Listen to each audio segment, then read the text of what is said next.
இந்திய அமைதிப்படை முதற்கட்டமாக 10,000 இராணுவ வீரர்களுடன் இலங்கைக்கு சடுதியாக வந்திறங்கியது. இந்திய அமைதிப்படை ஈழ மண்ணில் கால் வைத்த பொழுது அவர்களை எம்மவர்கள் ஆரத்தி எடுத்து வரவேற்றார்கள். ஆனால் அவர்கள் வந்து 2 மாதங்களிலேயே இந்தியன் பீஸ் கீப்பிங் போர்சஸ் என்று பதிலாக அவர்களை எம்மவர்கள் இன்னசென்ட் பீப்புள் கில்லிங் போர்சஸ் என்று அழைக்கும் அளவிற்கு எங்களுக்கு எதிரான கொடிய தாக்குதல்களை ஆரம்பித்தார்கள். சிங்கள இராணுவத்திற்கு இணையாக தமிழின அழிப்பை நிகழ்த்தியது இந்திய அமைதிப்படை. அப்பாவி மக்கள் மீது துப்பாக்கி பிரயோகம் செய்து பின்னர் குறையுயிருடன் புகையறத தண்டவாளத்தில் இழுத்து போட்டு டாங்கியால் ஏற்றி நசுக்கி கொன்றார்கள். யாழ்ப்பாணம் வைத்தியசாலைக்குள் நடந்த கொலைவெறியாட்டம் என இப்படி ஏராளமான கொடுமைகளை எம்மக்கள் அனுபவித்தார். குழந்தைகள், குமரிகள், குடும்ப பெண்கள், கிழவிகள், ஆண்கள் என பாகுபாடின்றி பாலியல் வன்கொடுமை புரிந்தார்கள். இவர்களிற்கு துணையாக EPRLF அமைப்பை சேர்ந்த சில காவாலிகள் அவர்களுடன் இணைந்து பல கொடுமைகளை செய்தார்கள். அவர்களை அப்பொழுது மண்டையன் குழு என அழைக்கப்பட்டார்கள். இந்த குழுவில் முக்கிய நபராக இருந்தவர் சுரேஷ் பிரேமச்சந்திரன் ஆவார். அக்காலத்தில் குடிமக்கள் தொண்டர் படை CVF என ஒரு துணைப்படையை ஆரம்பித்து அதற்கு வயது குறைந்த சிறுவர்களை EPRLF அமைப்பு கடத்தி சென்று இந்திய இராணுவத்தினரிடம் ஒப்படைத்தனர். பின்னர் அவர்களுக்கு கட்டாய பயிற்சி அளிக்கப்பட்டது. 88ஆம் ஆண்டு என நினைக்கிறேன்.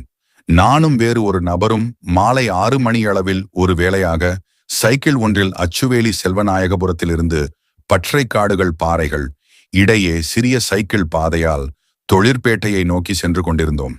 அச்சுவேலி தென் மூலையிலிருந்து கைத்தொழில்பேட்டைக்கு செல்லும் பிரதான வீதியில் ஏற முற்படும் போது அங்கு பதுங்கியிருந்த இந்திய இராணுவத்தால் எதிர்பாராமல் கைது செய்யப்பட்டோம். அவ்வேளை அந்த இடத்தில் அவர்களுடன் அச்சுவேலியில் வாழ்ந்த மலையகத்தை பூர்வீகமாக கொண்ட குள்ளமான தோற்றமுடைய முத்து என்ற இளைஞனும் தொண்டமானாறு பகுதியைச் சேர்ந்த ஐயன் என்பவனும் காணப்பட்டார்கள். இருவரும் EPRLF அமைப்பை சார்ந்தவர்கள் ஆவார்கள். இவர்களால் நாம் கைது செய்யப்பட்டு அச்சுவேலி நகரிற்கு அண்மையில் இராச வீதியின் தொடக்கத்தில் IPKF கட்டுப்பாட்டில் இருந்த பேக்கரி ஒன்றில் 3 நாட்களாக எந்தவிதமான உணவும் இன்றி இருட்டில் அடைக்கப்பட்டு கடுமையான சித்திரவதைக்கு உட்படுத்தப்பட்டு நீண்ட நாட்கள் தடுத்து வைக்கப்பட்டோம்.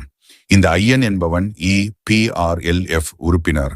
அக்காலத்தில் பத்தைமேனியில் அமைந்திருந்த அவர்களின் முகாமில் செயற்பட்டவர். அந்த அமைப்பு தடை செய்யப்பட்ட பின்னர் அச்சுவேலி சந்தையில் நீண்ட காலம் மரக்கறி வியாபாரம் செய்தார்.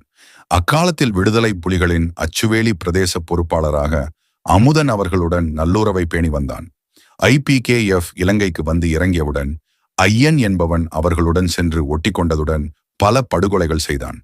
வயாவிளானை சேர்ந்த விடுதலை புலிகளின் தீவிர ஆதரவாளர் சங்கரியார் சிவராசா அவர்களை கடத்தி அச்சுவேலி சங்கானை வீதியில் வைத்து நள்ளிரவில் படுகொலை செய்தான்.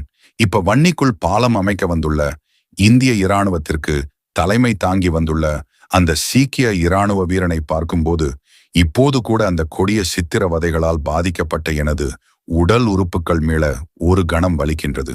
அதை விட கொடுமை என்னவென்றால், பாலம் அமைக்கப்படும் தளத்தில் சில இளைஞர்கள் ஸ்ரீலங்கா இராணுவத்தை புகழ்ந்து தள்ளும் நேர்காணல்களை பார்க்கும்போது இந்த மக்களிற்காகவா 50,000த்திற்கு மேற்பட்ட போராளிகள் தங்கள் இன்னுயிர்களை அர்ப்பணித்தார்கள். பலர் தங்கள் அபயவங்களை இழந்து வாழ வழியின்றி துஞ்சுகிறார்கள். இந்த கேடு கேட்ட இனத்திற்காக ஒரு தலைவன் தன்னையும் குடும்பத்தையும் அர்ப்பணித்தான் என்று எண்ணத் தோன்றுகின்றது. அங்கு ஒரு இளைஞன் சொல்கிறான், எங்கட ஸ்ரீலங்கா இராணுவம் மழையில் நனைந்தபடி வேலை செய்கிறார்களாம், இந்திய இராணுவம் ஒதுங்கி ஓய்வு எடுக்கிறதாம். எப்படி ஐயா ஸ்ரீலங்கா இராணுவத்தை எங்கட இராணுவம் என்று சொல்ல உங்களுக்கு மனவருதடா தம்பியவை? அந்த தம்பியின் வீடியோவையும் இணைத்துள்ளேன், கொஞ்சம் கேளுங்களேன். நன்றி.